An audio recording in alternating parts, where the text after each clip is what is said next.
Hello. నమస్తే.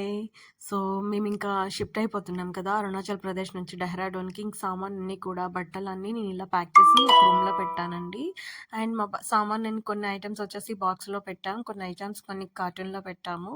So, ఇదొచ్చేసి నా అపోజిట్‌లో ఉన్న నా ఫ్రెండు. ఇంకా 31st నుంచి అండ్ పరు, సెబ్బా. సో, ఆ రోజు నుంచి మేమొచ్చేంత వరకు వాళ్ళే ఫుడ్ పెట్టారనమాట. చాలా మంచి ఫ్రెండ్స్ నాకు వాళ్ళు. నేనైతే వాళ్ళనెప్పుడూ మర్చిపోలేను.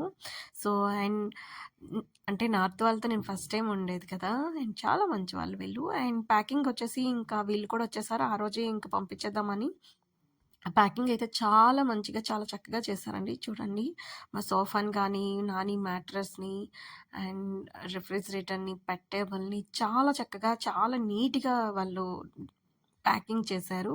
అండ్ కొన్ని బాక్సెస్ వచ్చేసి బాల్కనీలో కూడా పెట్టా. చూడండి రిఫ్రిజిరేటర్‌ని, వాషింగ్ మిషన్‌ని అండ్ కార్టూన్స్‌ని చాలా చక్కగా, చాలా మంచిగా ఆహ్, ఇలా ప్యాకింగ్ చేశారు.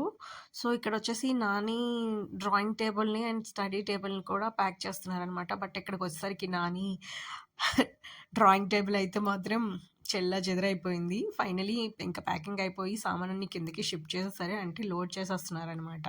ఇంక మా వారు లాస్ట్ అన్ని సామాన్లు పెట్టేసినాక మా వారు బండిని కూడా ఇంక పెట్టేస్తున్నారు. సో, 31నే మేము మార్చ్ 31కి పంపిస్తే మేమొచ్చిన డెహ్రాడూన్ వచ్చాక 1 వీక్ వచ్చిందండి. బట్ ఇది ఇంకా బెటరే.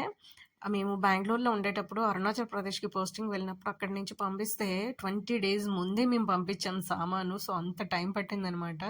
సో, మేము ఇంకా 2 డేస్‌లో వస్తున్నామనగా ఆ రోజు వచ్చేది సామాను. ఇక్కడ ఫైనల్లీ మేము మా 3 బాక్సెస్ ఎక్స్‌ట్రా ఉండిపోతే ఇంక వాళ్ళకిచ్చేసాం. ఇద్దరు అబ్బాయిలకి తీసుకెళ్ళిపోండని. అక్కడుంది కదా! మీకు జూమ్ చేసి చూపిస్తున్న టీవీ. అది నా మ్యారేజ్‌కి మా నాన్నగారు పెట్టారు. అది చిన్న స్క్రాచ్ రాగానే మా నాన్నకి చెప్తే మళ్ళీ కొత్త టీవీ కొనిచ్చారనమాట. ఇది నేను గుర్తుగా ఉంచుకుంటే మా వారేమో లేదు వాళ్ళకిచ్చేద్దాం అనేసి